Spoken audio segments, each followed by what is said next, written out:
بسم الله الرحمن الرحيم. الحمد لله الذي لم يتخذ ولدا ولم يكن له شريك في الملك ولم يكن له ولي من الذل وكبره تكبيرا.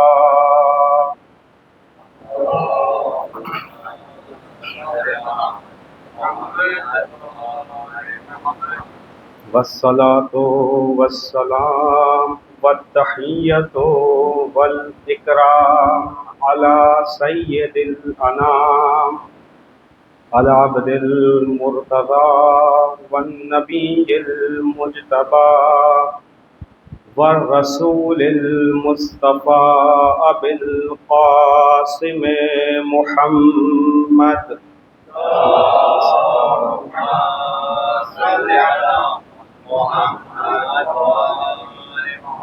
وعلى أهل بيته الطيبين الطاهرين المعصومين المظلومين الذين أذهب الله عنهم الرجس وطهرهم تطهيرا.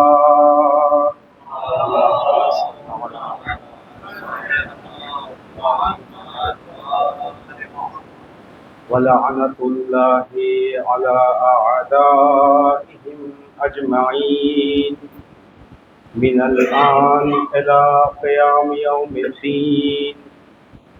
أما بعد فقد قال رسول الله صلى الله عليه وآله وسلم: إني تارك فيكم الثقلين كتاب الله وعترتي أهل بيتي ما إن تمسكتم بهما لن تضلوا بعدي وإنهما لن يفترقا حتى يرد علي الحوض. صلوات پڑھتے پر محمد وعلى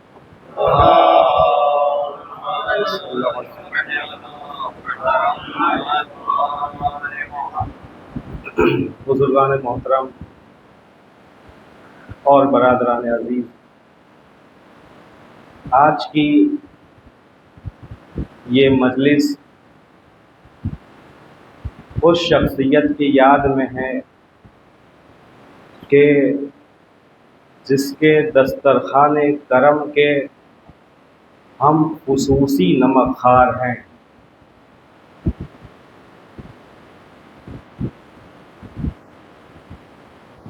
یہ وہ بیوی ہیں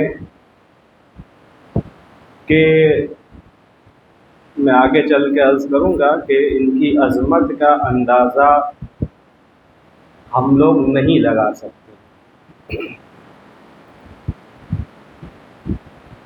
اپنی گفتگو کا آغاز اسی حدیث سے کرنا چاہتا ہوں کہ جسے مسلسل 2 روز سے آپ کے سامنے پیش کر رہا ہوں کہ پیغمبر خدا جب جا رہے ہیں تو امت کے حوالے 2 گراں قدر چیزیں چھوڑ کے جا رہے ہیں. ایک اللہ کی کتاب قرآن اور دوسرے اہل بیت. یہ دونوں چیزیں ایسی ہیں کہ جن کے بارے میں مختلف جگہوں پر رسول اللہ نے پہچان کروائی.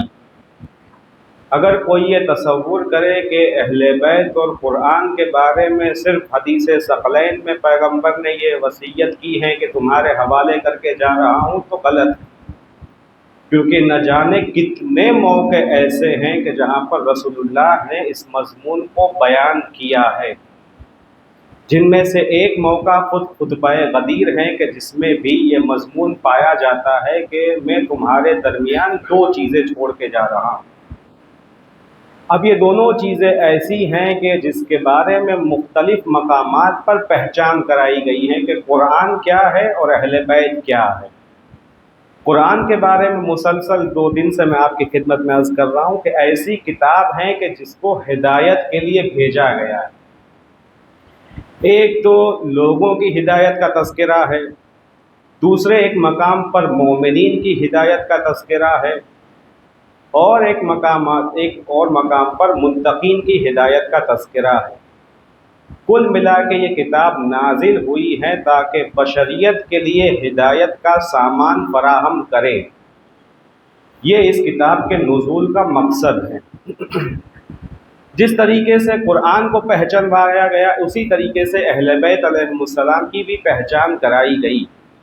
ایک بار پہچان عرش پہ کرائی گئی، ایک بار پہچان فرش پہ کرائی گئی۔ عرش پہ کس موقع پر؟ جس وقت جناب آدم علیہ السلام کو اسماء کی تعلیم دی گئی تو جناب آدم نے سوال کیا، جو نور نظر آ رہے ہیں یہ کس کے نور ہیں؟ تو خداوند عالم نے کہا کہ اے آدم دیکھو، میں محمود ہوں، یہ محمد ہیں، میں اعلیٰ ہوں، یہ علی ہیں، میں فاطر ہوں، یہ فاطمہ ہے، میں محسن ہوں، یہ حسن ہے، میں قدیم الاحسان ہوں، یہ حسین ہے۔ یہ انداز اختیار کیا قدرت نے کب؟ جب عرش پہ تعارف کرانا مقصود ہوا، جب اللہ نے، توجہ کیجیے گا، جب اللہ نے عرش پہ اہل بیت کا تعارف کرایا تو اپنے ذریعے سے کہ میں محمود ہوں، یہ محمد ہیں، میں اعلیٰ ہوں، یہ علی ہے، اپنے ذریعے سے تعارف کرا رہا ہے عرش پہ۔ لیکن جب یہی تعارف فرش پہ کرانا ہوا تو اللہ نے جناب سیدہ کا سہارا لیا۔ یہ فاطمہ ہیں، یہ فاطمہ کے بابا ہیں، یہ فاطمہ ہیں، یہ فاطمہ کے شوہر ہیں، یہ فاطمہ ہے، یہ فاطمہ کے بچے ہیں۔ یہ جناب سیدہ کا سہارا لیا جا رہا ہے فرش پہ اہل بیت کا تعارف کرانے کے لیے۔ یہ جو نام ہے لفظ فاطمہ، آپ دیکھیے اس نام کے ارد گرد سیادت، سرداری طواف کر رہی ہے۔ خود کون ہے؟ تمام کائنات کی خواتین کی سردار ہے فاطمہ زہرا۔ باپ کون ہے؟ جو نبیوں کا سردار ہے۔ شوہر کون ہے؟ جو وصیوں کا سردار ہیں۔ اور بچے کون ہیں؟ جو جوانان جنت کے سردار ہیں۔ فاطمہ کے ارد گرد سرداری طواف کر رہی ہیں۔ ابھی آپ نے حدیث قصہ سنی، جناب جبریل نے سوال کیا، پروردگار الگ الگ تھے تو میں نے پہچان لیا تھا، اب جب سارے جمع ہو گئے تو میں پہچان نہیں پا رہا ہوں، ذرا بتا دے کون ہے؟ تو اللہ نے کہا ہم فاطمہ و ابوہا و بالہا و بنوہا۔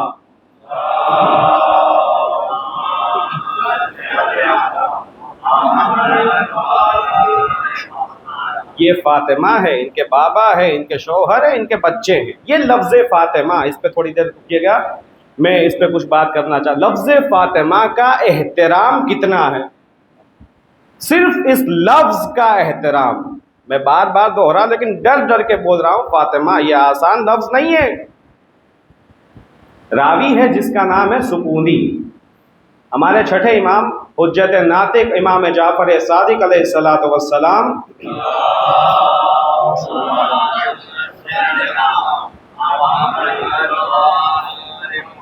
آپ کی خدمت میں آیا۔ جب راوی حاضر ہوا چھٹے امام کی خدمت میں تو چہرہ اترا ہوا ہے، چہرے پہ کچھ غمگینی کے آثار ہیں، موڈ میں نہیں ہے، کچھ اداس نظر آ رہا ہے۔ تو چھٹے امام نے سوال کیا کہ وجہ کیا ہے؟ ملاقات ہوتی رہتی ہے لیکن اس طریقے سے تمہیں نہیں دیکھا، آج کیا وجہ ہے کہ تمہارا چہرہ اترا ہوا ہے؟ کہ مولا وجہ یہ ہے کہ خداوند عالم نے آج مجھے اولاد سے نوازا، لیکن اس میں مسئلہ یہ ہے کہ اللہ نے مجھے بیٹی عطا کی۔ اللہ نے، آپ دیکھیں آج بھی تصور پایا، یہ اس زمانے کی مخصوص بات نہیں ہے، آج بھی ہے اور ہمارے یہاں بھی ہے کہ اللہ نے ہمیں بیٹی دی ہے۔ کہنے والا کہتا ہے کہ بیٹیاں سب کے مقدر میں کہاں ہوتی ہے، گھر خدا کو جو پسند آئے وہاں ہوتی ہے۔ بیٹیاں سب کے مقدر میں نہیں ہوتی ہے۔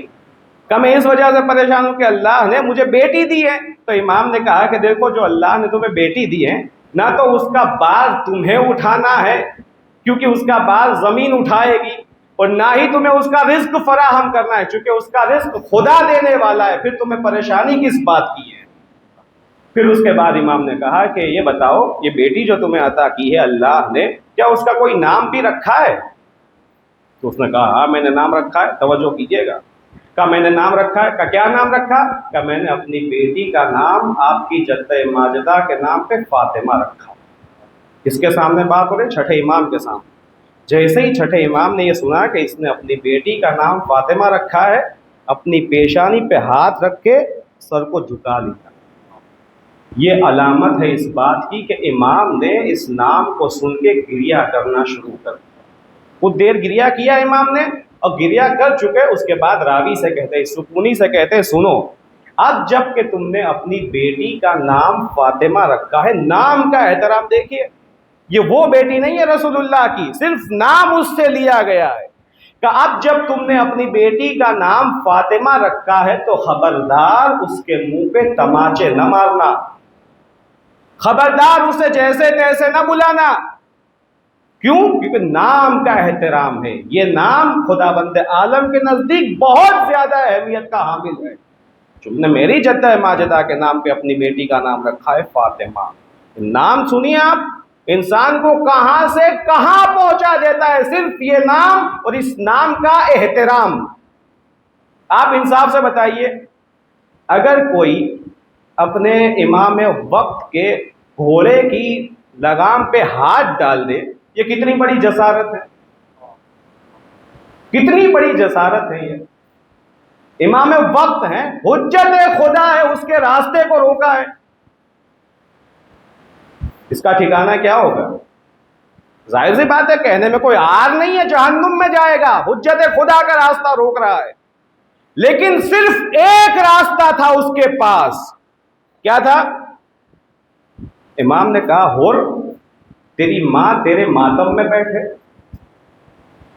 جناب ہور کہتے ہیں کہ فرزند رسول، اگر آپ کی جگہ کوئی دوسرا ہوتا تو میں اسے پلٹ کے اسی طریقے کا جواب دیتا، لیکن میں کیا کروں، آپ کی ماں ایسی خاتون ہے کہ جسے میں خیر اور بھلائی کے علاوہ یاد نہیں کر سکتا۔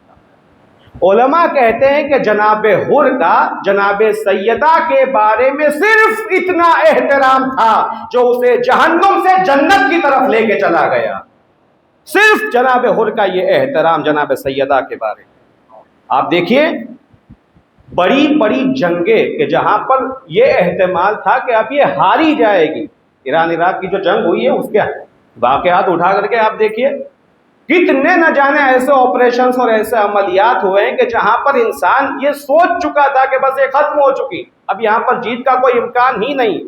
وہاں اگر کسی کو کامیابی ملی ہے اور کامرانی ملی ہے تو جناب سیدہ کے مصائب سے ملی ہے۔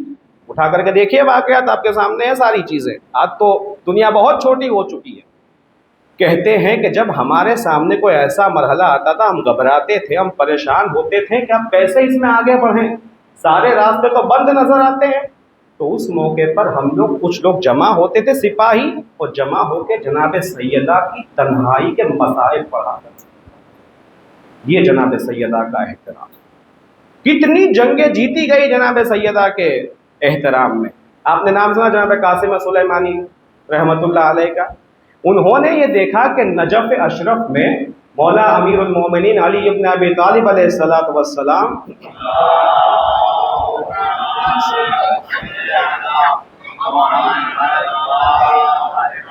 آپ کے حرم میں جناب سیدہ کے نام کی کوئی نشانی نہیں ہے۔ یہ اس ٹائم کی بات ہے جب یہ صحن فاطمی نہیں بنا تھا۔ انہوں نے دیکھا کہ مولا کے حرم میں جناب زہرا کے نام کی کوئی ایسی علامت نہیں ہے، تب انہوں نے جا کر کے اس صحن فاطمی کے بننے کا پیشنہاد دیا، اور ان کے کہنے کے بعد یہ صحن فاطمی کی تعمیر ہوئی امیر المومنین کے حرم میں۔ یہ نام ہے جناب سیدہ۔ اور صرف یہیں تک نہیں، آپ دیکھیں ہمارے ائمہ علیہم السلام نے کیا کام کیا۔ تقریباً ہمارے جتنے ائمہ کے پاس بیٹے تھے ان میں سے اکثر بیٹوں کا نام انہوں نے علی رکھا اپنے جد کے نام پہ، اور جتنی بیٹیاں تھیں ان میں سے اکثر بچیوں کا نام فاطمہ رکھا۔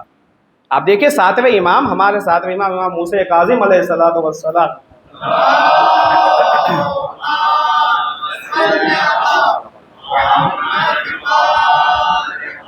آپ ہمارے تمام ائمہ میں کثیر العیال ہیں، ساتویں امام کی بہت ساری اولادیں ہیں۔ روایت کہتی ہے کہ ساتویں امام کے 19 بچے ہیں اور 18 بچیاں ہیں، الگ الگ خواتین سے، البتہ جس میں 8ویں امام اور جناب معصومہ کم جناب نجمہ خاتون سے ہیں، باقی ساری اولادیں الگ الگ خواتین سے ہیں۔ لیکن یہ دونوں بھائی بہن ایک ماں سے ہیں، جناب نجمہ خاتون سے۔ ساتویں امام نے اپنی 18 بیٹیوں میں سے 4 بیٹیوں کے نام فاطمہ پہ رکھے، فاطمہ کبریٰ، فاطمہ صغریٰ، فاطمہ وسطیٰ اور فاطمہ اخریٰ، جن میں سے فاطمہ کبریٰ جو سب سے بڑی فاطمہ ہے وہ جناب معصومہ قم سلام اللہ علیہا۔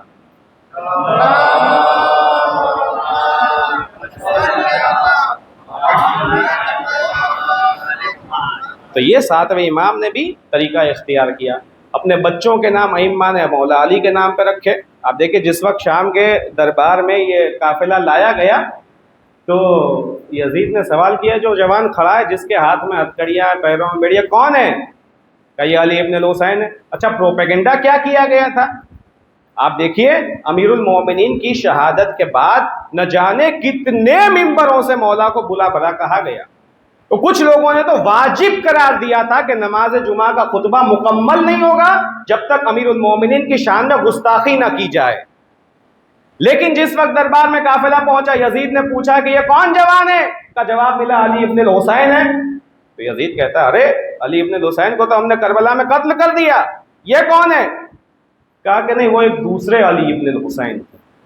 تو سید سجاد سے پوچھتا ہے کہ یہ بتاؤ تمہارے بابا کو کوئی دوسرا نام نہیں ملا تھا جو اپنے سارے بیٹوں کو نام تمہارے دادا کے نام پہ رکھ دیے؟ تو امام سجاد نے جواب دیا اگر میرا خدا میرے بابا کو 100 بیٹے دیتا تو سب کا نام میرا بابا علی رکھتا، سب کا نام میرا بابا علی رکھتا۔ یہ جہاد ہو رہا ہے، دیکھیے جس نام کو خراب کرنے کی کوشش کی جا رہی تھی ائمہ نے جہاد کیا اپنے بیٹوں کا نام علی رکھ کے، کیونکہ جس نام کو مٹایا جا رہا ہے ہم اسی نام کو رکھیں گے، کوئی مٹا نہ پائے، کوئی ختم نہ کرنے پائے اس کے تذکرے کو۔ ان کو نہیں معلوم بڑی بڑی طاقتیں آئی اس نام کو ختم کرنے کے لیے، اس نام کے چاہنے والوں کو ختم کرنے کے لیے، لیکن انہیں کیا معلوم کہ فانوس بن کے جس کی حفاظت ہوا کرے وہ شمع کیا بجھے جسے روشن خدا کرے۔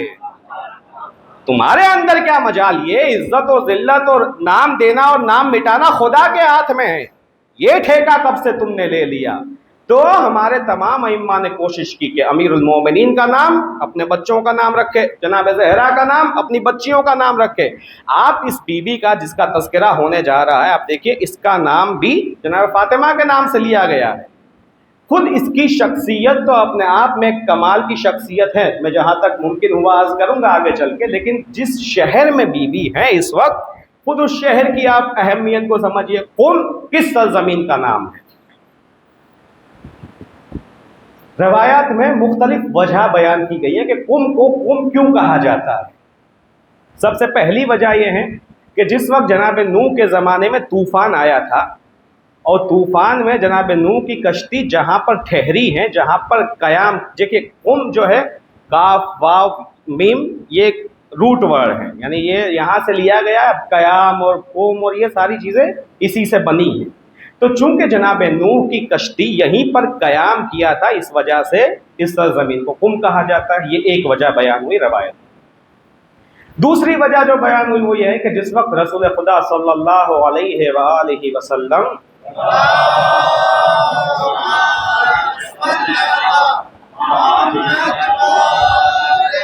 آپ معراج پہ تشریف لے گئے تو آپ نے دیکھا ابلیس اس سرزمین پر بیٹھا ہوا ہے، شیطان بیٹھا ہوا ہے، تو رسول اللہ نے یہ لفظ استعمال کیا قم یا ابلیس، قم یعنی اٹھ جاؤ۔ ہم لوگ جب سجدے سے دوسری رکعت کے لیے کھڑے ہوتے تو کیا کہتے ہیں؟ اقوم واقعود، یعنی اٹھ جاتے ہیں بیٹھتے ہیں خدا کی مدد سے۔ تو رسول اللہ نے ابلیس سے کہا کہ اٹھ جاؤ ابلیس قم، یہاں سے یہ لفظ دیا گیا۔ ایک اور وجہ روایت میں بیان ہوتی وہ یہ ہے کہ اللہ نے اس سرزمین کو اہل بیت کے دشمنوں سے اور ظالموں سے حفاظت میں رکھا ہے، اسی وجہ سے قم کی سرزمین کا پانی کھارا ہے۔ کیوں؟ اس لیے کہ بادشاہ اور جو بڑے بڑے لوگ ہوتے تھے اس زمانے میں وہ کوشش یہ کرتے تھے کہ جہاں پر ان کو بسنا ہوتا تھا یا جہاں پر میٹھا پانی ملتا تھا وہاں وہ اپنی جو کاروبار ہوتا تھا یا جو بھی چیزیں ہوتی تھی اپنی سرکار چلانے کی اسے وہاں بساتے تھے۔ تو اللہ نے اس سرزمین کا پانی کھارا رکھا، یہ ایک وجہ۔ ایک اور وجہ بیان ہوتی ہے کہ جس وقت ہمارے آخری امام حضرت امام زمانہ عجل اللہ تعالی فرجہ الشریف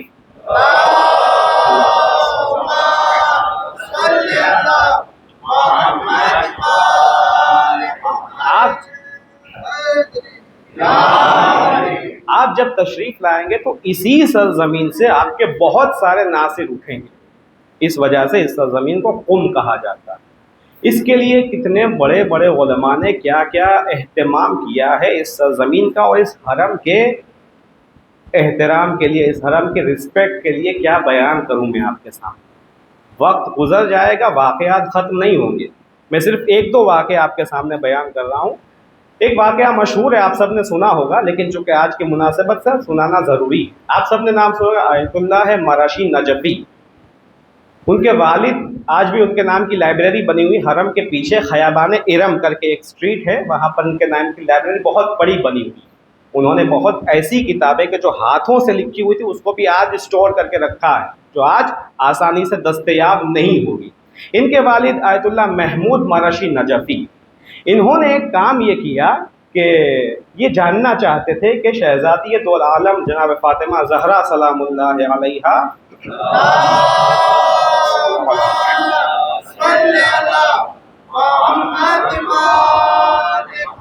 آپ کی اصل قبر کہاں ہے. دیکھیں، تین احتمال ہیں. پہلا احتمال یہ ہے کہ بی بی اپنے حجرے میں دفن ہوئی ہے. دوسرا احتمال یہ ہے کہ رسول اللہ کے منبر اور محراب کے درمیان جو ریاض الجنہ کہا جاتا ہے وہاں پہ دفن ہوئی ہے. اور تیسرا احتمال یہ ہے کہ جو ہم لوگ مشہور جس کو سمجھتے ہیں وہ جنت البقیع میں دفن ہوئی.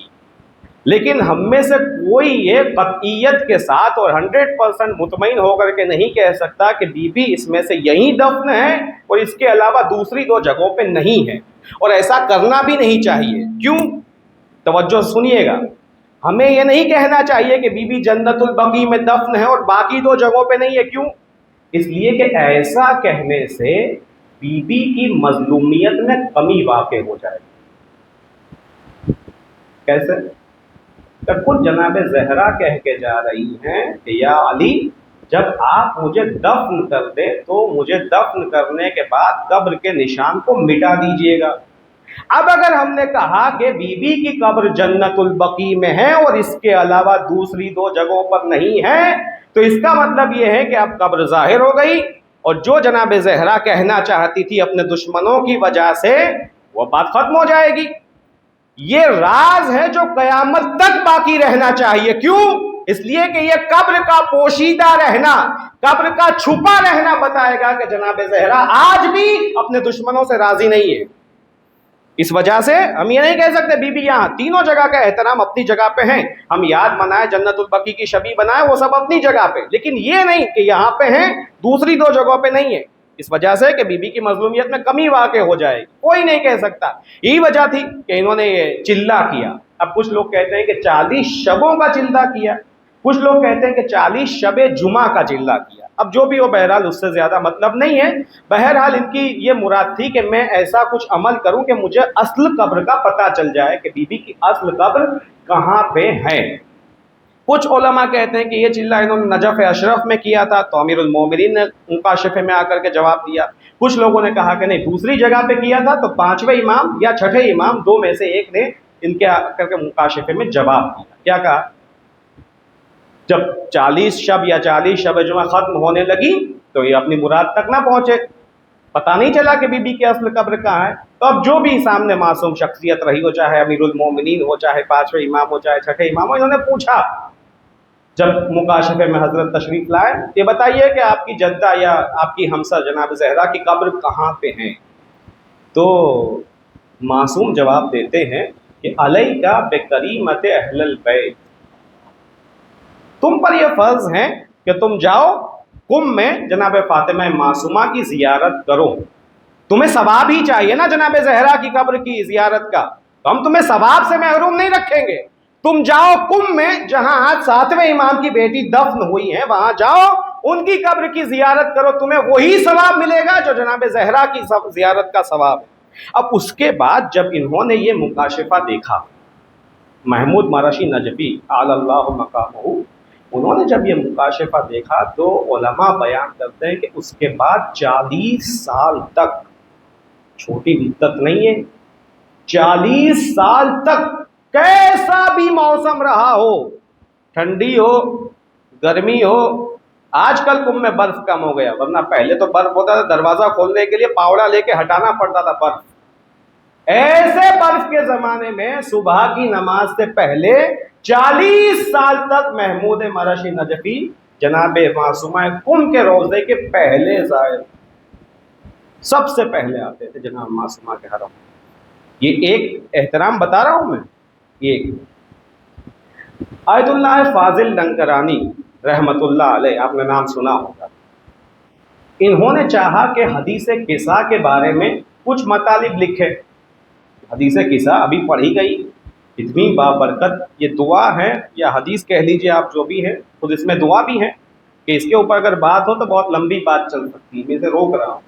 انہوں نے چاہا کہ میں حدیث قصہ پہ تھوڑا سا کام کروں، تو اس کام کو کرنے کے لیے انہوں نے جناب معصومہ سے توسل کیا، اور توسل کر کے تھوڑا بہت انہوں نے کام کیا، اور کام کرنے کے بعد کہتے ہیں کہ اگر میں اپنی محنت کے بھروسے 50 سال تک بھی یہ کام کرتا تو ختم نہ ہوتا، جو صرف ایک بی بی کے توسل سے یہ کام ختم ہوتا۔ یہ ہم جیسا کوئی عام انسان نہیں کہہ رہا ہے، یہ دوسرے۔ اس کے علاوہ تیسرے آپ نے نام سنا ہوگا جناب ملا صدرہ، نام سنا آپ نے؟ یہ فلسفے کی دنیا کے بہت بڑے استاد ہیں۔ یہ کہک میں رہتے تھے۔ کہک آج جیسے یہاں سے پالیتانہ ہوتا ہے تقریباً 50 کلومیٹر جتنا، اتنا قم سے 50 کلومیٹر کا ڈسٹینس ہے قم اور کہک میں۔ یہ کہتے ہیں کہ ان کے سامنے جب کوئی علمی مشکل یا بدھی پیش آتی تھی کہ جسے وہ سولو نہ کر سکے، جسے وہ حل نہ کر سکے، تو جانتے ہیں وہ کیا کرتے تھے؟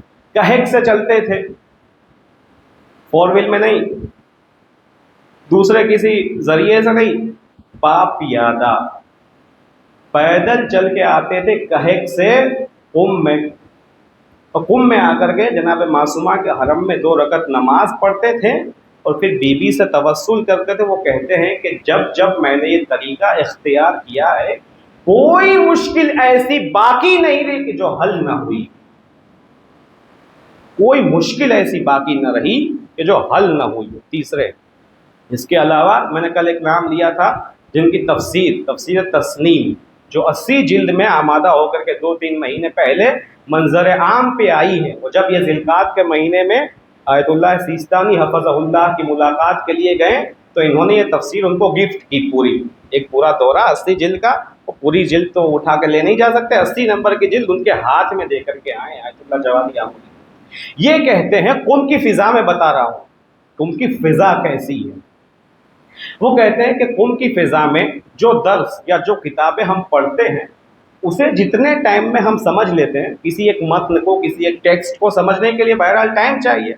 وہ کہتے ہیں کہ ہم قم کی فضا میں رہ کے جو ٹیکسٹ اور جو متن سمجھ لیتے ہیں، یہی چیز اگر ہم قم سے باہر چلے جائیں تو اس سے نہ جانے کئی گنا وقت ہمیں لگانا پڑتا ہے۔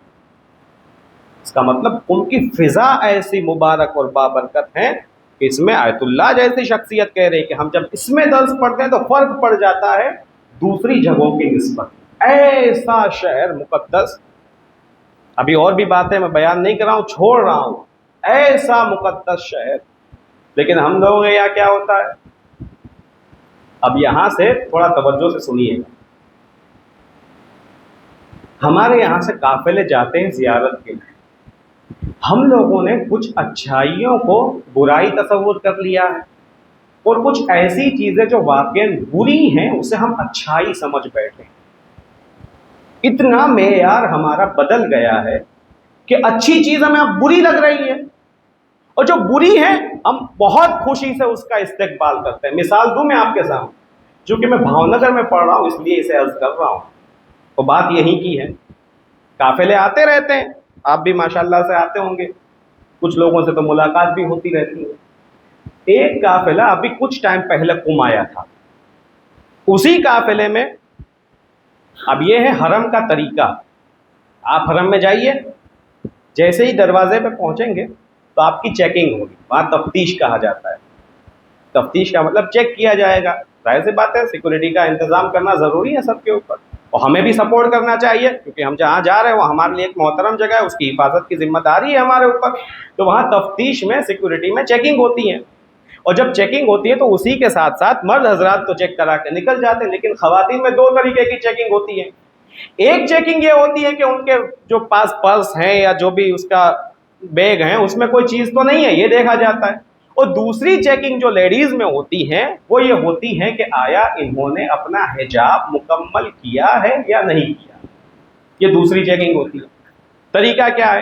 مان لیجئے آپ کے کسی نے حجاب مکمل کیا ہے، ٹھیک ہے، بسم اللہ، آپ زیارت سے مشرف ہوئیے، لیکن اگر کسی نے وہ حجاب، توجہ کیجئے گا، وہ حجاب پہ، وہ ڈریس، وہ حجاب، وہ پردہ جو حرم کو چاہیے، اگر وہ نہیں کیا ہے تو حرم اسے چادر دیتا ہے، حرم کی طرف سے چادر ملتی ہے۔ کیوں؟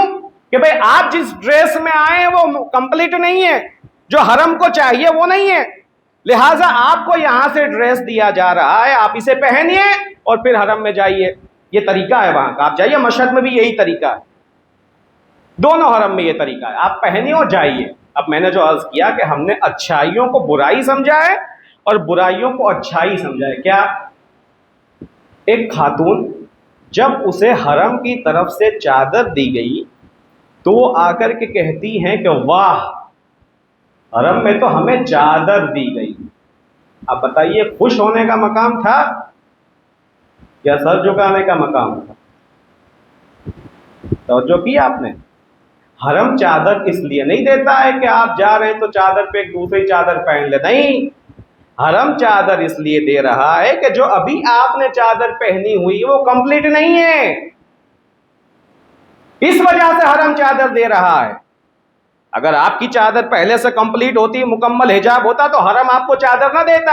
یہ بات خوش ہونے کی نہیں تھی، سر جھکانے کی بات تھی، لیکن ہمارا معیار بدل چکا ہے، ہم اچھائیوں کو برائی اور برائیوں کو اچھائی سمجھتے، لہذا خوش ہو رہے ہیں ہم۔ اور اتنا ہی نہیں کہ صرف وہاں، اب طریقہ یہ حرم بہرحال اس کی محدودیت ہے، آپ جب باہر نکلیں گے چادر آپ کو واپس دینی ہے۔ کاش ہم لوگ اسی حرم کے چادر دینے سے یہ درس لے لیتے کہ جو ہمارا پردہ ہے وہ مکمل نہیں ہے، یہ حرم میں دی جانے والے چادر صرف حرم تک محدود نہ رہے، وہاں تو ہمیں ٹیمپریری طور پہ دے دی، جب ہم اپنے گھر میں آئے، ہوٹل میں آئے، وطن میں آئے تو یہی چادر ہم گھر میں بھی پہنے، یہی چادر ہم وطن میں بھی پہنے۔ اب آپ دیکھیں کیا کیا ٹرینڈ کے نام پہ، میں معذرت کے ساتھ کچھ باتیں عرض کر رہا ہوں۔ دیکھیے آج کل کیا چلا ہے، پہلے مکمل چادر ہوا کرتی تھی، سر سے لے کر کے پیر تک مکمل چادر ہوتی، کچھ لوگ تو اپنی ناک تک پردہ کرتے تھے خواتین۔ آج کیا ہوتا ہے، آج کا دھیرے دھیرے دھیرے دھیرے کر کے اس کی سائز کم ہونے لگی، یہ چھوٹی ہونے لگی۔ ہم لوگ اسے بہت آسانی سے کہہ لیتے ہیں کہ آج کل اس کا فیشن چل رہا ہے، آج کل اس کا پیٹرن چل رہا ہے، ہمیں نہیں معلوم اس کے پیچھے دشمن کی کتنی بڑی سازش ہے۔ آج صرف اس ایک پردے کے مکمل نہ ہونے کی وجہ سے، بے حجابی تو چھوڑیے، صرف بد حجابی کی وجہ سے نہ جانے کتنے مسائل کھڑے ہو جاتے ہیں۔ بے حجابی کی بات نہیں کر رہا ہوں، وہ تو اپنی جگہ پہ ایک دوسرا مسئلہ ہے۔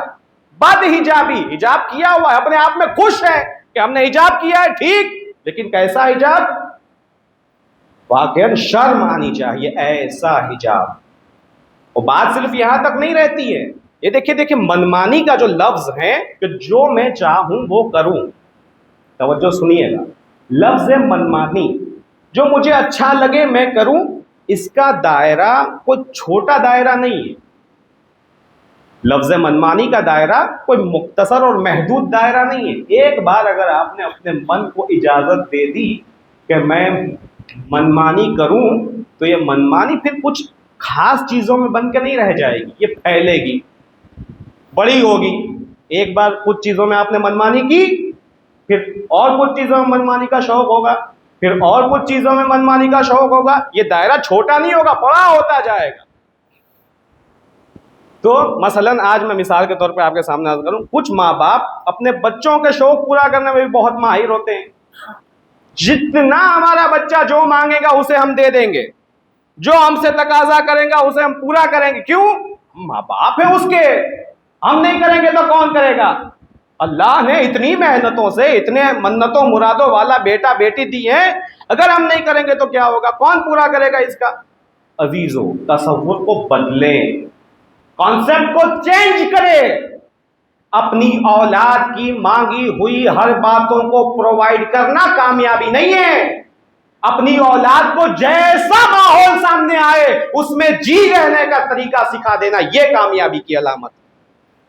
تمہارے سامنے جیسا ماحول ہو تم جی کے دکھا دو، غربت ہے جی کے دکھاؤ، پریشانی ہے جی کے دکھاؤ۔ اور یہ منمانی کا دائرہ صرف یہیں تک نہیں رہتا، اب کیا ہوتا ہے، اب ہوتی ہے شادی، شادی کے بعد اب دونوں طرف سے لڑکے کا تصور لڑکی کی نسبت اور لڑکی کا تصور لڑکے کی نسبت، دونوں کا تصور یہ ہے کہ ہم نے مثلا ایک روبوٹ سے شادی کی، جیسے کہا نا میں نے منمانی، یہ منمانی ہم جو چاہے وہ سامنے والا کرے، ہم جو چاہے، ہمیں جو چیز پسند ہے وہی سامنے والے کو پسند ہونی چاہیے، یہ منمانی ہے۔ اگر نہیں ہوا تو کیا ہوا، اگر نہیں ہوا تو کیا، میرا باپ کا گھر تو ہے۔ عزیزو صرف غلطی اولاد کی نہیں ہوتی ہے، غلطیاں ماں باپ کی طرف سے بھی ہوتی ہیں، اتنا سپورٹ ہوتا ہے اولاد کو، جو کرنا چاہے کرو، پھر نتیجہ یہی ہوگا جو آج ہمارے سامنے، نہ جانے کتنے مسائل آج ہمارے یہاں پائے جاتے ہیں جو صرف اس حجاب کی اور اس منمانی کی وجہ سے ہیں، صرف اس حجاب اور منمانی کی وجہ سے ہیں۔ آپ دیکھیں منمانی کے طور پہ کیا ہوتا ہے، ہمیں فلاں موبائل چاہیے، ٹھیک آج موبائل لے لیا، کل کیا ہوگا کہ ہم اپنی پسند کے لڑکے سے شادی کریں گے، ہم جہاں جائیں گے وہاں جانا چاہیں گے وہاں جائیں گے، یہ ساری چیزیں آئیں گی سامنے۔ چھوٹا مسئلہ نہیں ہے منمانی کا دائرہ، بات پھیل رہی سے روک رہا ہوں۔ پہلے زمانے میں یہ کہاوت ہوتی تھی کہ جب شادی ہوگی تو لڑکی اپنے گھر سے شوہر کے گھر پہ جائے گی، یعنی بارات یا ڈولی جو کہہ دیجئے، وہ شوہر کے گھر سے باپ کے گھر سے جائے گی، لیکن جنازہ اس کا شوہر کے گھر سے اٹھے گا۔ آج بتائیے کیا تصور ہے، کتنے لوگوں کو اس کی پڑی ہے۔ آپ جانتے ہیں جس وقت جناب فاطمہ زہرا سلام اللہ علیہا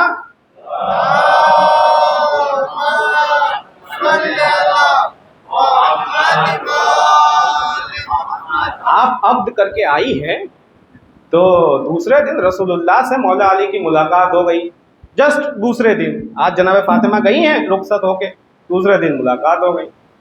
ایک سوال کیا رسول اللہ، کیا کیا، یا علی کیف وجدت اہلک، علی بتاؤ میری بیٹی فاطمہ کو تم نے کیسا پایا۔ انصاف سے بتائیے آج کتنے باپ ایسے ہیں جو اپنی بیٹی کے بارے میں مطمئن ہو کر کے یہ سوال پوچھ سکے، کتنے باپ ایسے ہیں، تم نے میری بیٹی فاطمہ کو کیسا پایا؟ جواب کیا ملا، ہماری نظروں میں کامیاب جوڑے کا معیار جو بھی ہو، امیر المومنین کی نظر میں کیا ہے؟ مولا نے یہ نہیں کہا کہ فاطمہ نے میرے لیے اچھا کھانا بنایا، میری اچھی خدمت کی، مثلا میرا سر دبایا، میری خدمت کی، میری خاطر خواہ خدمت کی، کچھ نہیں، صرف ایک جملہ، کامیاب جوڑے کا معیار لینا ہے تو امیر المومنین اور جناب زہرا سے لیں۔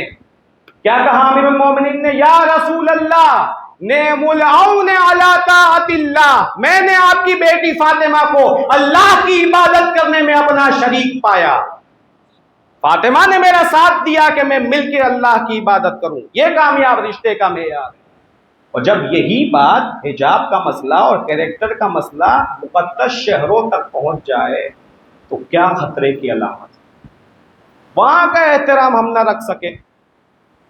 آپ کی خدمت میں عرض کروں، یہ کیسی بی بی ہیں جس کے بارے میں یہ ہم بات کر رہے ہیں، یہ بی بی ایسی ہیں کہ جس کے بارے میں 4 معصوم زبانیں لب کشا ہیں، 4 معصوم زبانیں، کم غیر معصوم ملیں گے آپ کو ایسے کہ جن کے بارے میں معصوم زبانیں اپنی زبان کو کھولتی۔ چھٹے امام فرماتے ہیں، امام جعفر صادق علیہ السلام،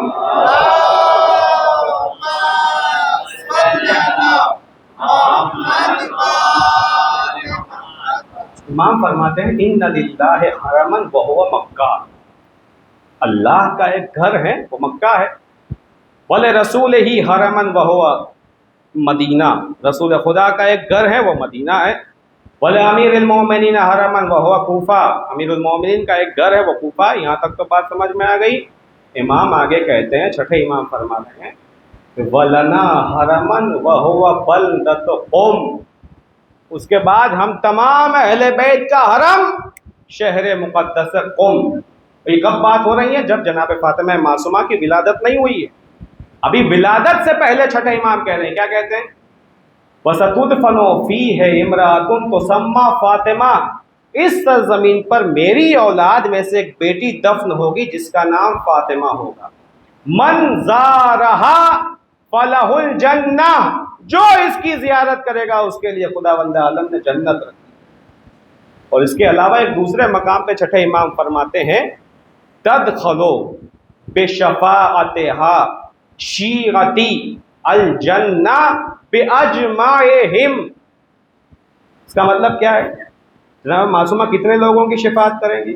والوں کی، ایران والوں کی کا نہیں۔ چھٹے امام فرما رہے ہیں کہ جناب معصومہ کی شفاعت کا دائرہ اتنا وسیع ہے کہ میرے تمام شیعوں کی شفاعت صرف جناب معصومہ کر سکتی، تمام شیعتی الجنہ باجمعہم، تمام شیعوں کی شفاعت کے لیے صرف جناب معصومہ کافی۔ یہ چھٹے امام۔ ساتویں امام کے لیے میں نے کیا 4 معصوم زبانیں کھول رہی ہے اپنے لبوں کو، یہ چھٹے امام۔ ساتویں امام، ایران سے ایک قافلہ چلا ساتویں امام سے ملاقات کرنے کے لیے کہ مدینے جائیں اور کچھ شرعی سوالوں کے جواب حاصل کریں۔ آیا قافلہ مدینے میں، دیکھا تو ساتویں امام ابھی موجود نہیں ہے۔ اب یہ لوگ جو ٹارگیٹ لے کر کے چلے تھے، مثلا ہمیں 10 دن میں واپس آنا ہے، وہ ایام نزدیک آ گئے کہ اب اتنے دنوں میں ان کو نکلنا ہے، اگر اب نہیں نکل رہے تو لیٹ پہنچیں گے۔ تو انہوں نے یہ طے کیا کہ ہم سوالوں کے جواب کو چھوڑ کے جا رہے ہیں، سوالوں کو چھوڑ کے جا رہے ہیں، جب جواب آئیں گے تو ہم تک پہنچ جائیں گے۔ اس طریقے کا کچھ سیٹنگ کر کے، نظام کر کے یہ لوگ چلے، تو سوال دے دیے۔ اب جب نکلنا چاہ رہے ہیں مدینے سے تو کہا کہ چلو ہم جا کر کے دیکھ لیں کہ امام آ گئے نہیں آئے، اگر آ گئے تو ملاقات کر لیں، ورنہ ہم جو ارادہ کیا ہے اپنے سفر کو اختیار کریں گے۔ مدینے سے نکلتے وقت یہ لوگ آئے، پتہ چلا کہ ابھی ساتویں امام تشریف نہیں لائے ہیں، لیکن چونکہ سوال بھیج چکے تھے تو کنیز نے آ کر کے وہ پورا لیٹر یا پورا کاغذ جس پہ سوال تھے وہ جواب کے ساتھ واپس کیا۔ ان لوگوں نے سوال کو پڑھا، اس کے ساتھ جواب بھی لکھے ہوئے تھے، جواب مل گئے۔ کہ کس نے دیے ہیں؟ کہ اس گھر میں سے ایک خاتون نے جواب لکھ کر کے دے دی۔ یہ لوگ جواب لے کر کے چلے، راستے میں ہمارے ساتویں امام سے ملاقات ہوئی۔ جس وقت ساتویں امام سے ملاقات ہوئی تو ان لوگوں نے کہا کہ مولا ہم اس طریقے سے آپ کے گھر پہ گئے تھے سوالوں کو لے کر کے، آپ گھر پہ نہیں تھے، ہم نے دیا تھا سوال کا پرچہ اور جواب کے ساتھ ہم جب آ رہے تھے تو ملا ہے۔ امام نے کہا لاؤ ذرا دیکھوں کیا سوال تھے اور اس کے جواب کیا دیے گئے ہیں۔ جس وقت امام نے دیکھا، کاغذ کو پڑھنا شروع کیا، چہرے امامت پر مسکراہٹ آنے لگی۔ امام پڑھتے جا رہے ہیں، مسکراتے جا رہے ہیں، پڑھتے جا رہے ہیں، مسکراتے جا رہے ہیں۔ جب تمام سوال و جواب کو پڑھ لیا تو امام نے اپنی زبان مبارک سے کہا فداہا ابوہا، اس کا باپ اس پر قربان ہو جائے، اس کا باپ اس پر قربان ہو جائے۔ یہ جواب کس نے دیے تھے؟ کہ جب امام موجود نہیں تھے تو امام کی بیٹی نے جواب دیے تھے۔ امام نے کہا اگر اس موقع پر میں موجود ہوتا تو میں بھی یہی جواب دیتا جو میری بیٹی نے جواب دیے ہیں۔ ایک صلوات پڑھے بر محمد و آل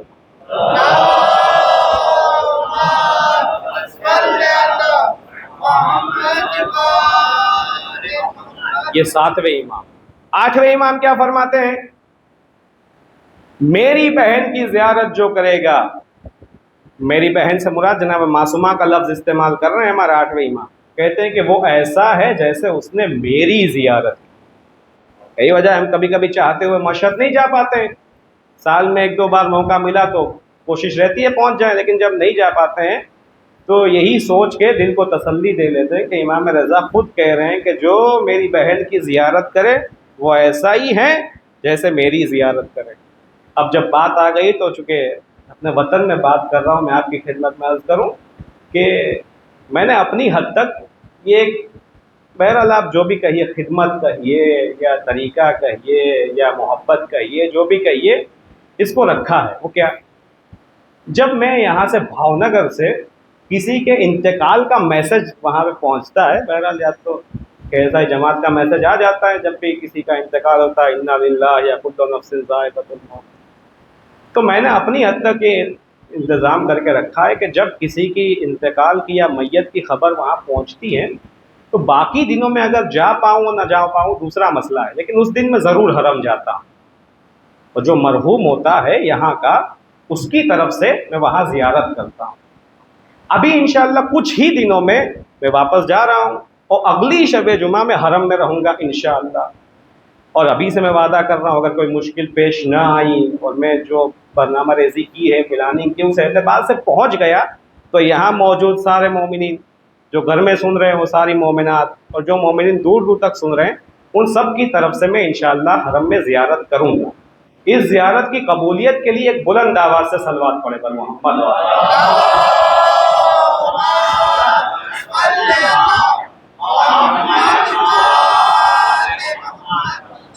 تو یہ ہمارے 7ویں امام. 8ویں امام کہتے ہیں جو میری بہن کی زیارت کرے گا وہ گویا ایسا ہے جو میری زیارت کرے.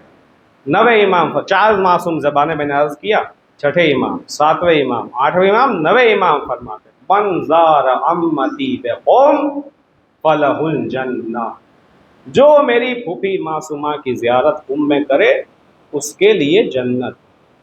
یہ جناب معصومہ کا مقام ہے. 4 معصوم زبانیں چھوٹی بات نہیں ہے.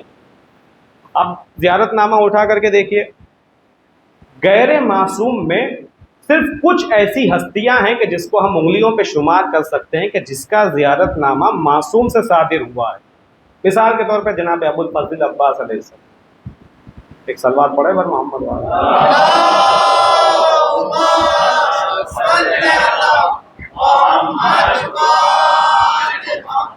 جناب علی اکبر علیہ السلام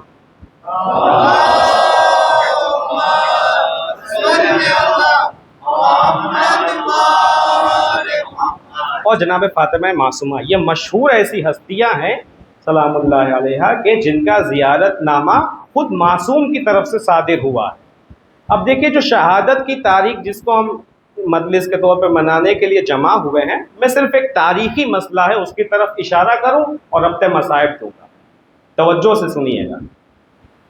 جو آج تاریخ ہم لوگ منا رہے ہیں 5 ربیع الاول, آج آپ قم کے حرم میں چلے جائیے آپ کو سناٹا ملے گا. کیوں؟ قم میں یہ تاریخ نہیں منائی جاتی. توجہ سے سنیے گا. تاریخی کانسیپٹ ہے اس کو کلیئر ہونا چاہیے. آپ چاہے کوئی بھی تاریخ منائے اس سے مطلب نہیں ہے. معصوم کو یاد کرنا ہے مقدس ہستیوں کو یاد کرنا ہے لیکن ذہن میں ہونا چاہیے. کیا ہوا 200 ہجری میں مامون نے ہمارے 8ویں امام امام علی رضا علیہ السلام کو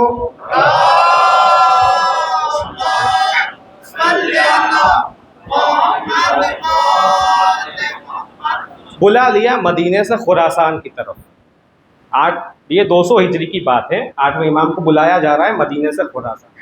8ویں امام پہنچ جاتے 200 ہجری میں مرو خراسان توس جو کہہ لیجیے آپ.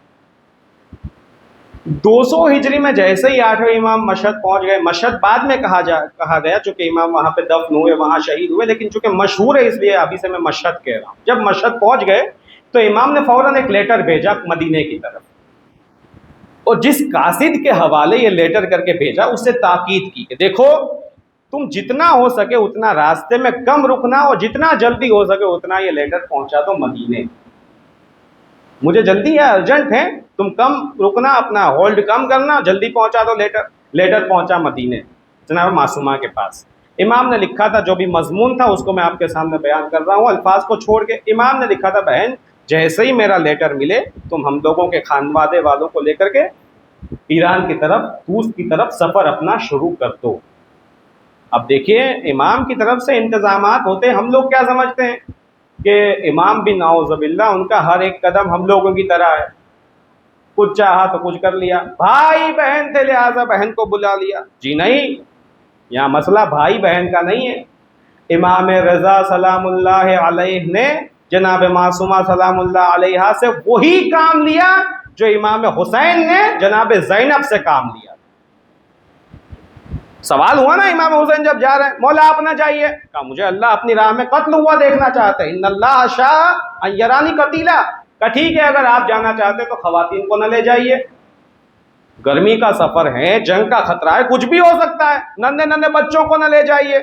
تو امام نے کہا ان اللہ شاء ان یراہن سبایا. اللہ ان لوگوں کو اپنی بارگاہ میں اسیر دیکھنا چاہتا ہے. ہم نہیں جانتے کتنا بڑا انتظام ہو رہا ہے.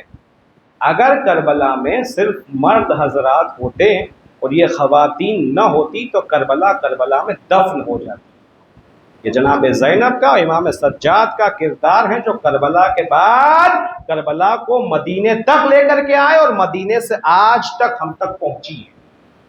ورنہ اگر صرف مرتضی شہادت ہو جاتی ٹھیک ہے، جیسے پروپیگنڈے ہوئے ہیں تاریخ میں، اس کا بھی پروپیگنڈا ہو جاتا کہ ان لوگوں نے کچھ کیا تھا، ان کے سامنے جنگ ہوئی، بات ختم۔ نہیں، جناب زینب نے کہا نہیں میرے بھیا، عصر عاشور تک آپ نے قربانیاں دی ہیں، اب اس کے بعد زینب آپ کے ادھورے کام کو پورا کرے۔ تو امام رضا نے جناب معصومہ کو بلایا، آ جاؤ ہے۔ جناب معصومہ چلی۔ اب اس کانسیپٹ کو چونکہ وقت زیادہ ہو رہا ہے میں اسے مختصر کر رہا ہوں، سمجھنا ضروری ہے۔ جناب معصومہ جس وقت چلی ہیں تو بنی ہاشم کے اپنے خانوادے والے 25-30 جوان ان کے ساتھ ہیں، کچھ خواتین ہیں، کچھ بچے ہیں۔ ان لوگوں کے چھوٹے سے قافلے کے ساتھ بی بی چلی ہیں مدینے سے ایران کی طرف۔ یہ 200 ہجری کی بات ہے جب بی بی نکلی۔ 201 ہجری کی سٹارٹنگ میں، ابھی جو مہینہ چل رہا ہے ربیع الاول کا، اس میں ایک تاریخ آئے گی 23 تاریخ 23 23 تاریخ ربیع الاول کی وہ ہیں۔ آج بھی میں یہ اہتمام ہے، جب 23 ربیع الاول آتی ہے تو یہاں سے مومنین اور اہل بیت کے چاہنے والوں کا قافلہ قم سے جاتا ہے ساوا۔ ساوا ایک شہر کا نام ہے جہاں پر کیا ہوا تھا، بی بی جب مدینے سے نکل کے ساوا پہنچی، ایران ہی کا شہر ہے، قم سے نزدیک ہے، جب ساوا پہنچی تو اس شہر میں بی بی کے قافلے پر حملہ ہوا۔ بنی عباس کے ڈاکوؤں نے حملہ کیا، بدماشوں نے۔ جب حملہ ہوا ہے ساوا پہ تو کیا ہوا، نتیجے میں بی بی کے وہ بھائی بھتیجے اور خاندان والے جو آپ ساتھ میں لے کر کے چلی ہیں وہ سب شہید ہو جاتے ہیں۔ کچھ بیبیاں بچتی ہیں، کچھ بچے بچ جاتے ہیں، باقی سب وہیں پہ شہید ہو جاتے ہیں ساوا میں۔ اور ایک روایت کے اعتبار سے اسی ساوا میں جناب معصومہ کو زہر دیا جاتا ہے۔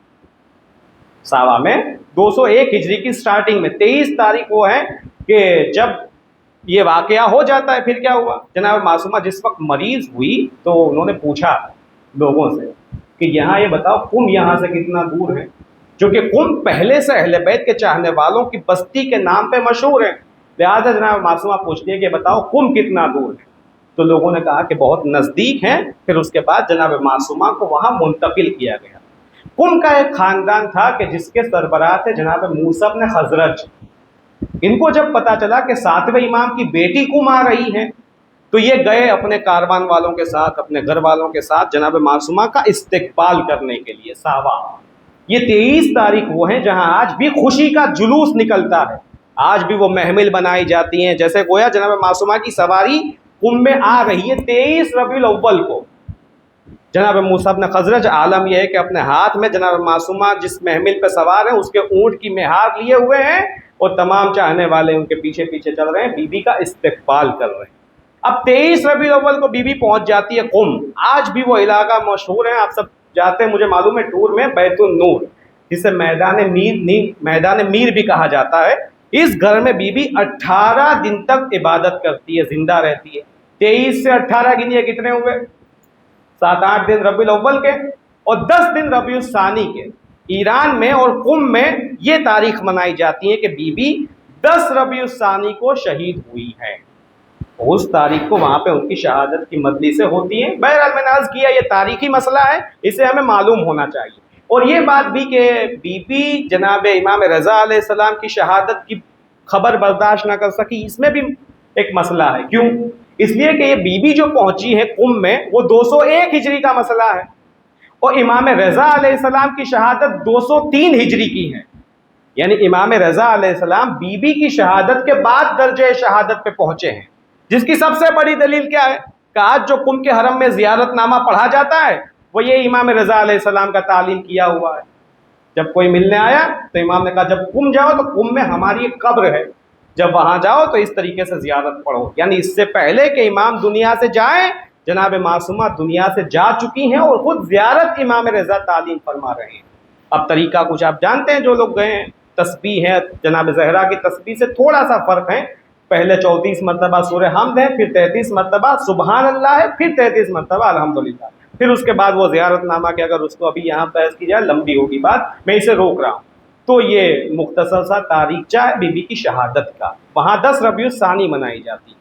بہرحال جو بھی تاریخ رہی ہو اس سے زیادہ مطلب نہیں۔ امام رضا علیہ السلام کا ایک خاص چاہنے والا ہے کہ جو قصیدے کہتا ہے، جو مرثیہ کہتا ہے بس ربط مصائب مجلس تمام ہو گئی، جس کا نام ہے دیبل۔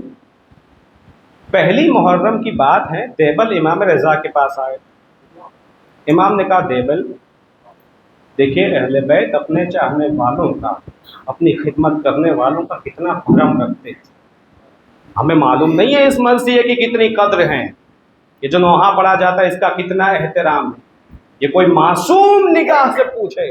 آج بھی مشہد کے حرم میں جائیے، ایک چھوٹا سا ہال بنا ہوا ہے جس کا نام ہی دیا گیا جناب دیبل کے نام پہ۔ کیا ہوتا ہے؟ جو قصیدے اور مشاعرہ اور اس طریقے کی محفلیں ہوتی وہاں ہوتی ہے، جناب دیبل کو اس بہانے سے یاد رکھا گیا۔ آج بھی دیکھیے کس طریقے سے انہوں نے ان کے نام کو زندہ رکھا۔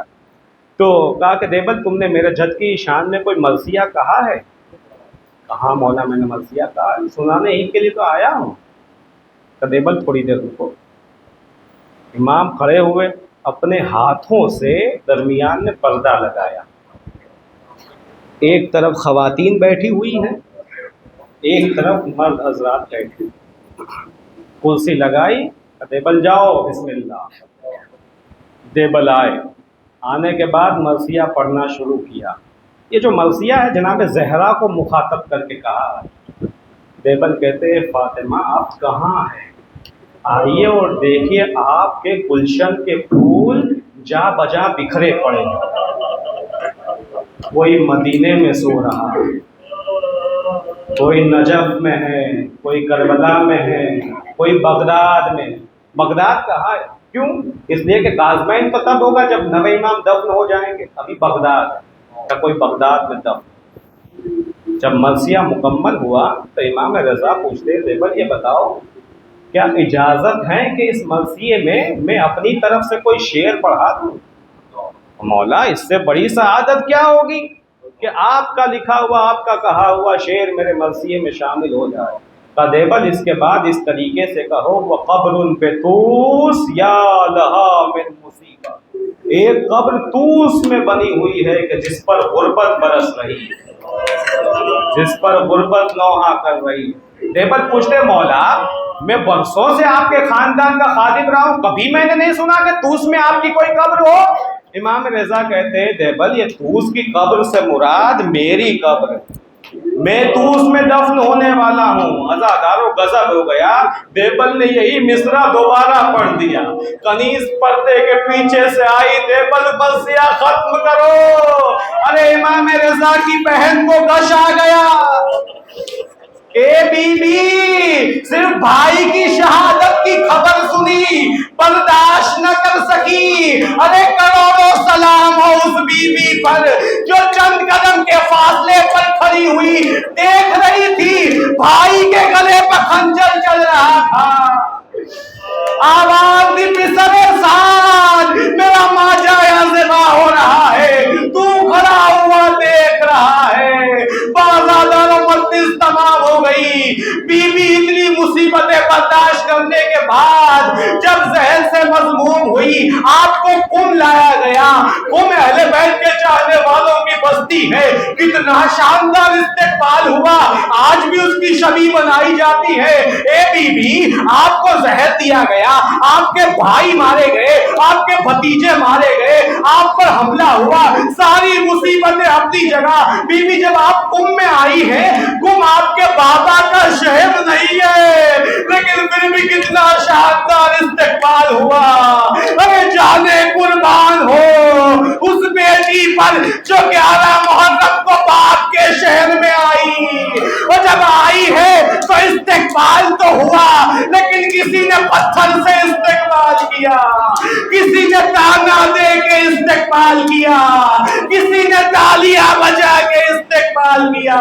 عزادارو ایک بی بی پانی لے کر کے آئی، مجلس تمام ہو گئی۔ آج ایام عزا کی آخری شب جمعہ نہ ہوتی یہی مجلس تمام کر دیتا۔ رولو عزادارو آج شب جمعہ بھی ہے، دکھیاری ماں کو پلسا دے لو۔ بی بی پانی لے کر کے آئی، بچی تو پانی پی لو، اس سے پہلے کچھ دعائیں کر دو۔ کہ بی بی کیا دعائیں ہیں؟ کہ پہلی دعا یہ کرو جیسے تم قیدی ہوئے ہو میرے بچے قیدی نہ ہو، ننھے ننھے ہاتھ اٹھائے، اے پروردگار میری اسیری کا واسطہ، اس کے بچے کبھی قیدی نہ ہو۔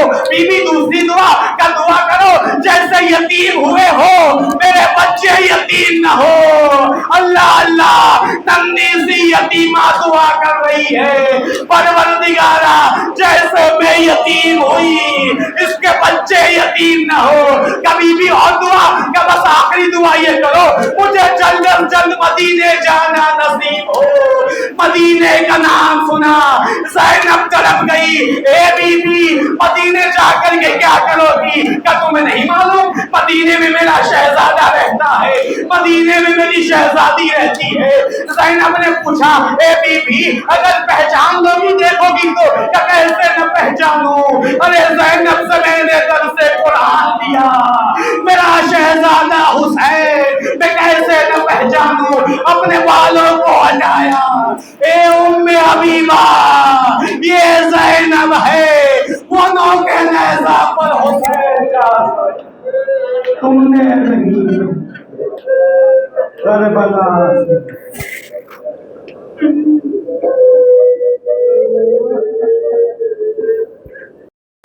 سے عطا وہ شہنشاہ زمن جس کو کفن بھی نہ ملا،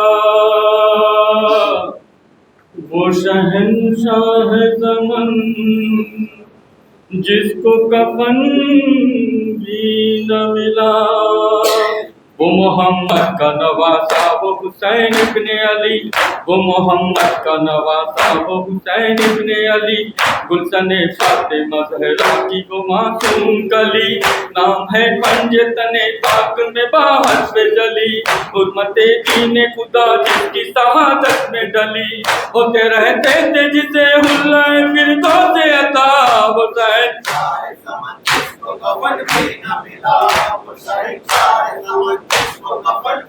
ملا، جھولا جبریل نے بچپن میں جھلایا وہ حسین، تو اس پر جس کو پیغمبر نے بٹھایا وہ حسین، جس میں قرآن کے پاروں کا تسایا وہ حسین، پانی دل کھول کے دشمن کو پلایا وہ حسین، آئے اس بے قسم مظلوم کو پانی نہ دیا وہ حسین،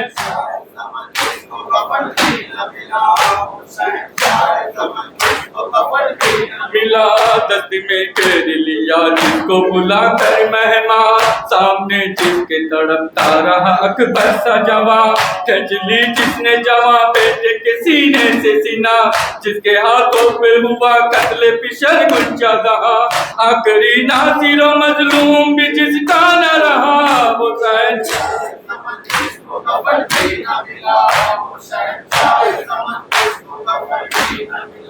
خوب روتے ہیں جو اپنا کوئی مر جاتا ہے، لاشا بے بالی و وارث کا کفن پاتا ہے، اور ترس کھا کے اسے کوئی بھی دفناتا ہے، تعزیت کے لیے دشمن بھی چلا آتا ہے، ہائے افسوس جگر گوسہ محبوب خدا حسین،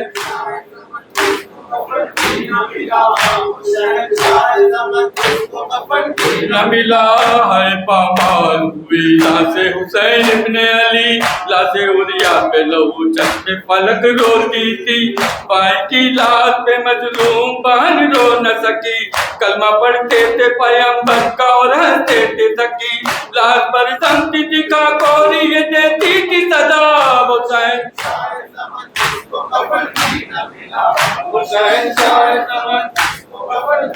ملا پرچم حضرت عباس اٹھانے والے، رہے آباد رضا خان سجانے والے، اور سلامت رہے نوحوں کو سنانے والے، غم سرور میں جو اشک بہانے والے، فاطمہ زہرا انہیں کند میں دیتی ہے دعا حسین،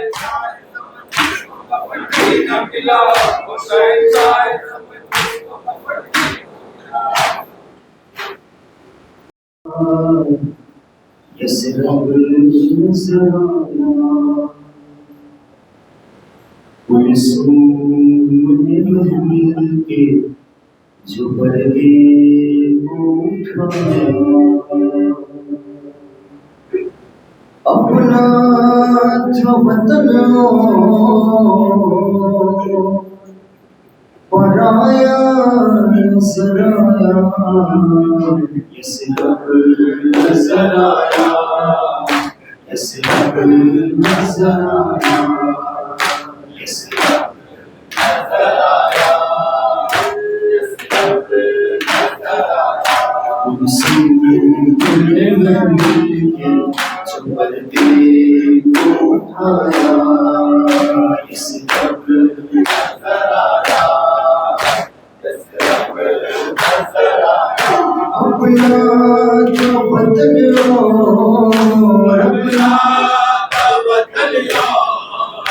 اپنا وطن پرایا نظر آیا،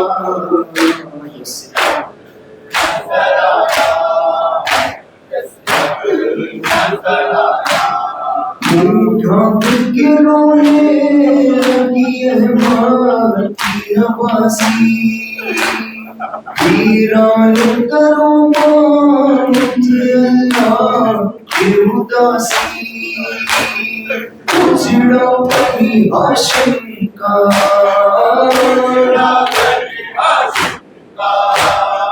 اجڑا بنی ہاشم کا محلہ نظر آیا،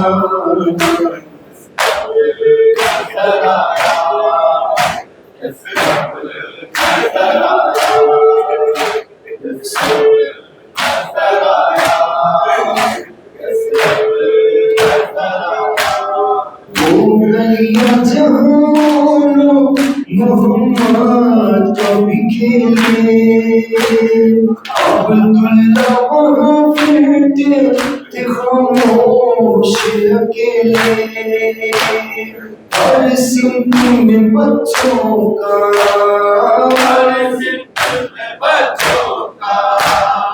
ہر سمت میں بچوں کا سراپا نظر آیا،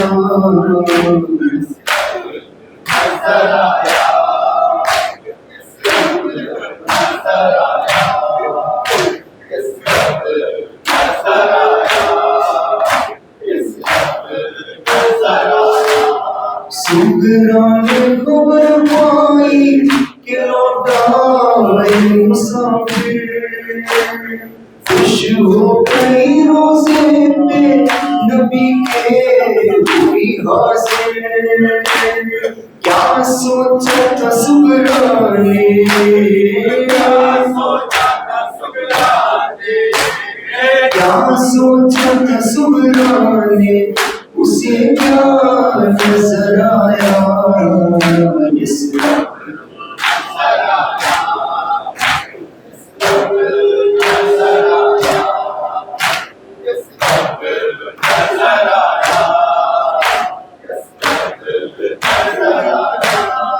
اجڑی ہوئی ہر مان تھی، ہر موت تھی خالی، اصغر کا شمعات سکینہ کی تھی بالی، عباس کا پرچم بھی، عباس کا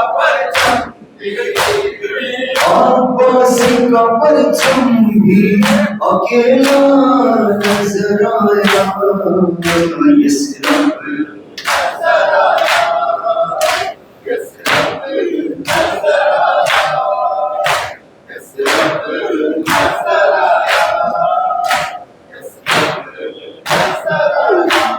سگران نے کہا ماں سے کیوں بہت ہے خالی، ایک آہ بھری بانوں نے کچھ منہ سے نہ بولی، رونے لگی جلتا ہوا، رونے لگی جلتا ہوا جھولا نظر آیا، یہ صرف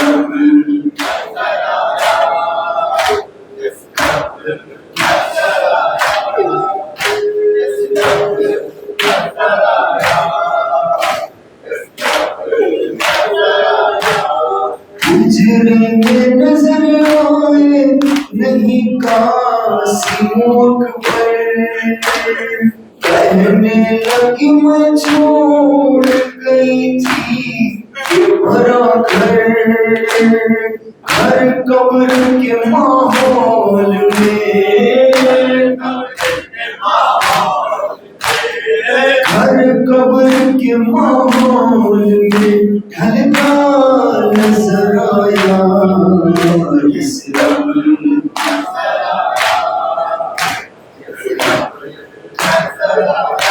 منصور محمل کے زبردے کو اٹھایا، اپنا تھا وطن پرایا نظر آیا، یثرب نظر آیا، یثرب نظر آیا۔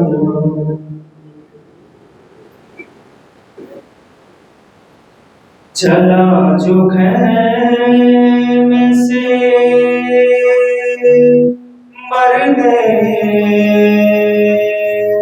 رسول جیسا پسر تو پیچھے پیچھے یہ کہتے ہوئے چلے سرور،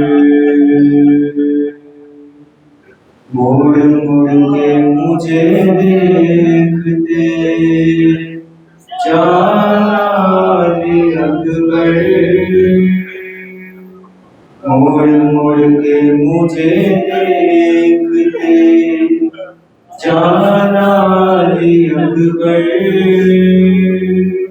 کچھ دیر تو جی لے تیرا، کچھ دیر تو جی لے تیرا بابا علی اکبر، مڑ مڑ کے مجھے دیکھتے جانا علی اکبر، مڑ مڑ کے جانا علی اکبر، کچھ دیر تو جی لے تیرا بابا علی اکبر، مڑ مڑ کے مجھے دیکھتے جانا علی اکبر، تم زی سے گرو گے تو بدل جائے گی دنیا، مقتل کی طرف کو ہمیں لے کے چلے گا، قاتل تو بتائیں گے نا، قاتل تو بتائیں گے نا رستہ علی اکبر، دیکھتے جانا علی اکبر، مڑ مڑ کے مجھے دیکھتے جانا علی اکبر، بیمار مدینہ کی خبر آتی ہی ہوگی، تم ساتھ لیے جاتے ہو بینائی بھی میری، میں کیسے پڑھوں گا خطے، میں کیسے پڑھوں گا خطے سکھرا علی اکبر، مڑ مڑ کے مجھے دیکھتے جانا علی اکبر، مڑ مڑ کے مجھے دیکھتے جانا علی اکبر، ہو جائے گا مشکل میرا نہ میرے بیٹا، مقتل میں کہیں دور نہ جانا میرے بیٹا، اب مجھ سے چلا بھی نہیں، اب مجھ سے چلا بھی نہیں جاتا علی اکبر، مڑ مڑ کے مجھے دیکھتے جانا علی اکبر، مڑ مڑ کے مجھے اکبر احساس تڑپنے کا ہمارے تجھے ہوتا میری طرح تو اپنا جگر تھام کے روتا تیرا بھی جو ہوتا کبھی تیرا بھی جو ہوتا کبھی بیٹا علی اکبر مڑ مڑ کے مجھے دیکھتے جانا علی اکبر مڑ مڑ کے مجھے دیکھتے جانا علی اکبر نانا میرے پوچھے جو کہا تیری لگائی کہہ دینا اجازت بڑی مشکل سے پائی لگ جاؤ گلے آ کے لگ جاؤ گلے آ کے دوبارہ علی اکبر مڑ مڑ کے مجھے دیکھتے جانا علی اکبر مڑ مڑ کے مجھے دیکھتے جانا علی اکبر اے لال تجھے کرتا ہوں باپا کے حوالے میدان میں ہنستے ہیں کھڑے برچھیوں والے اچھی طرح پھر دیکھ لوں اچھی طرح پھر دیکھ لوں سینا علی اکبر مڑ مڑ کے مجھے دیکھتے جانا علی اکبر مڑ مڑ کے مجھے دیکھتے جانا علی اکبر سر پیٹ کے مولا نے تکلم یہ صدا دی اے چادر زینب میری غربت کی گواہی میں تم کو کفن دے نہیں سکتا علی اکبر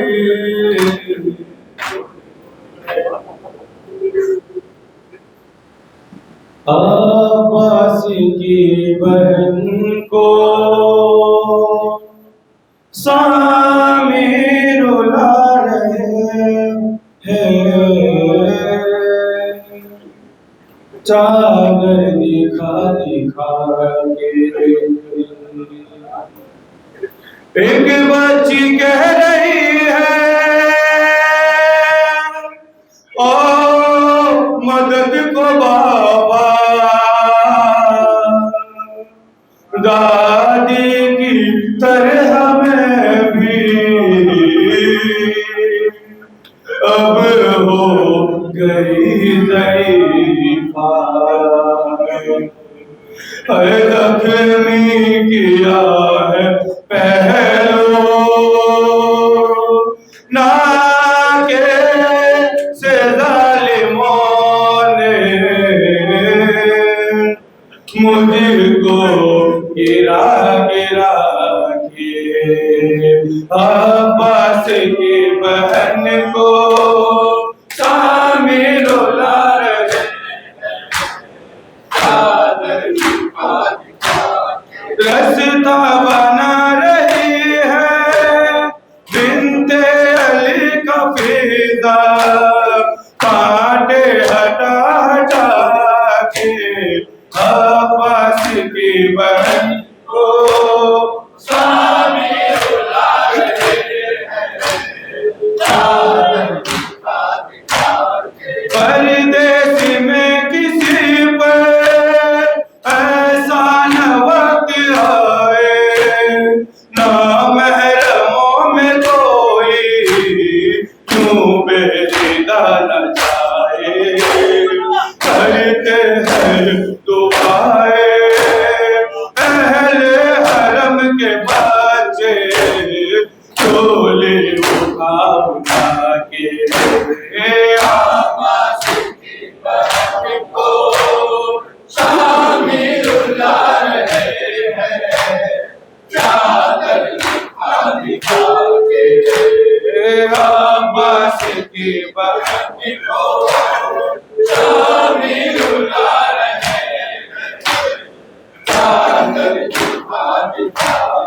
بھائی بہن کی آنکھیں نم ہوتی جا رہی ہے، بنتے علی کی سانسیں کم ہوتی جا رہی ہے، خنجر چلا رہا ہے زینب کے دل پہ ظالم، خنجر دکھا دکھا کے عباس کی بہن کو شامی رلا رہے ہیں، چادر دکھا دکھا کے عباس کی بہن کو شامی رلا رہے ہیں، چادر دکھا دکھا کے پردے میں بھی جو بی بی چلتی نہ تھی زیادہ، پردیس میں اب ان پر آیا ہے وقت ایسا، لائے ہیں شام والے ان شاہزادیوں کو پیدل چلا چلا کے، عباس کی بہن کو شامی رلا رہے ہیں، چادر دکھا دکھا کے عباس کی بہن کو شامی رلا رہے ہیں، چادر دکھا دکھا کے وہ سامیوں کے تانے، وہ مسکراتے چہرے، بے پردہ ساتھ اپنے بنتے علی کو لے کے، سجاد کیسے بھولے اس بھیڑ سے گزرنا، نظر جھکا جھکا کے عباس کی بہن کو شامی رلا رہے ہیں، چادر دکھا دکھا کے عباس کی بہن کو شامی رلا رہے ہیں، چادر دکھا دکھا کے جاتے ہیں جس طرف بھی اہل حرم کھلے سے، کھاتی ہے پہلے درہ، کھاتی ہے پہلے پتھر، اپنے لہو میں ترے ہے زہرا کی بیٹیوں کو زندہ بچا بچا کے، عباس کی بہن کو شامی رلا رہے ہیں، چادر دکھا دکھا کے عباس کی بہن کو شامی رلا رہے ہیں، چادر دکھا دکھا کے زخموں کی وہ تکلم تعداد جانتے ہیں، مہندی کو بھی خبر ہے سجاد جانتے ہیں، مارے ہیں کس نے کتنے حیدر کی لاڈلی کو، پتھر اٹھا اٹھا کے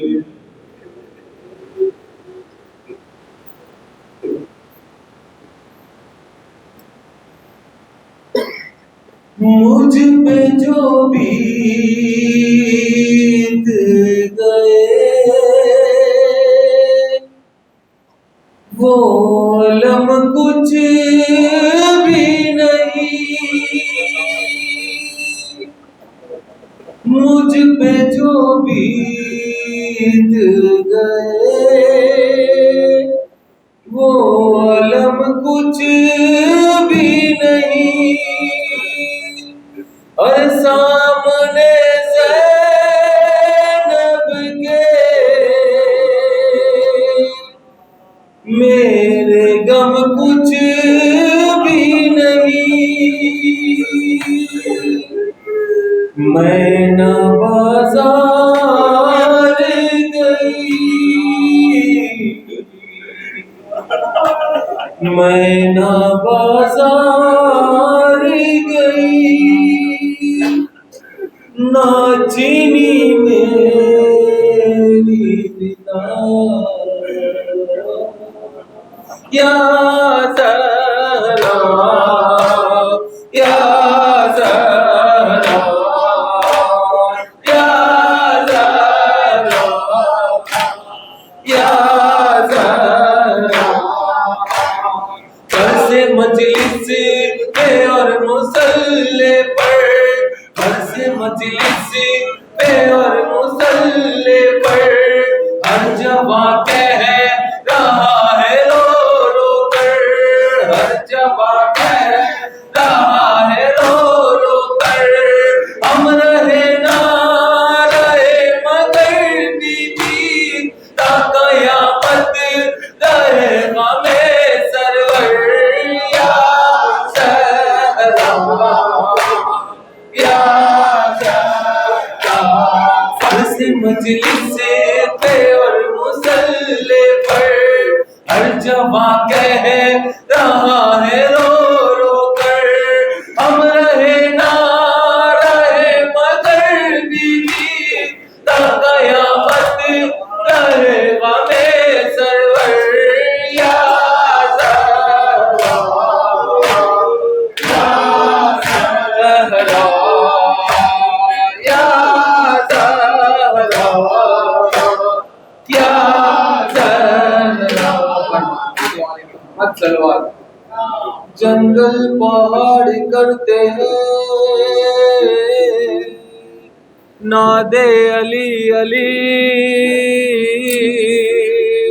مشکل کو سب کی حل کرو، مشکل کشا علی،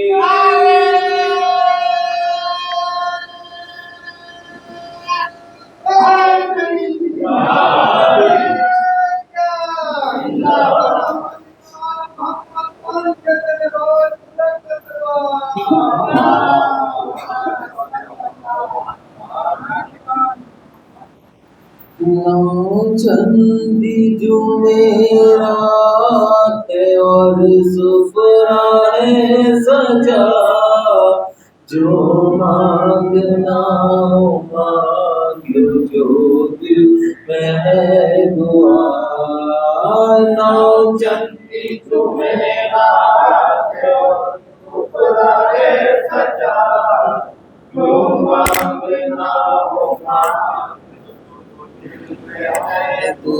بی بی تمہاری نظر سبھی دل سے کرتے ہیں، خوش ہو کے سب غلام یہاں حاضر بھی ہوئے ہیں، کیا کیا امید لے کے یہ سب یہاں پہ آئے ہیں، بہتر خدا ہی جانتا ہے کیا راز دل میں لائے ہیں، نو چندی جمعرات ہے اور سفرا ہے سجا، جو مانگنا ہو مانگ اے دعا، یا فاطمہ زہرا بھی تشریف لائی ہے، بابا رسول ساتھ علی کو بلائی ہے، نور نظر حسن حسین کو بلائی ہے، عباس نامدار کو بھی ہمراہ الائی ہے، مانگو مراد مانگنے والوں اٹھا کے ہاتھ، اے بند تنے پاک ہمارے تمہارے ساتھ، نو چندی جمعرات ہے اور سفرا ہے سجا، جو مانگنا ہو مانگ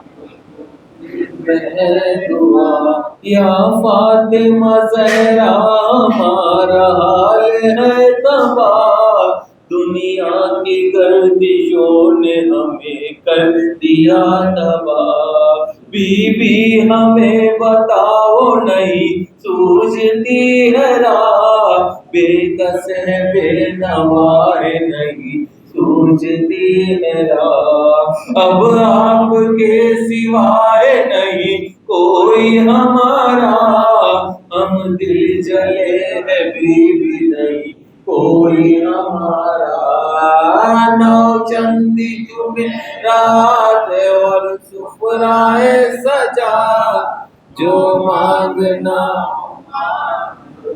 دل میں ہے دعا، سنتے ہیں غریبوں کی مدد کرتے ہو بی بی، ساحل کو کبھی در سے نہیں پھیرتے بی بی، دامن ہمارا پھیلا کے ہم بیٹھے ہیں بی بی، کچھ نظر کرم ہم پہ کرو اے پیاری بی بی، خالی نہیں اٹھیں گے کبھی در سے تمہارے، رو رو کے ہم آگاہ کریں گے در سے تمہارے، نو چندی جمعرات اور سفرائے سجا، جو مانگنا ہو مانگو دل میں ہے دعا، سکا غلام ہے بی بی خالی نہ پھیرنا،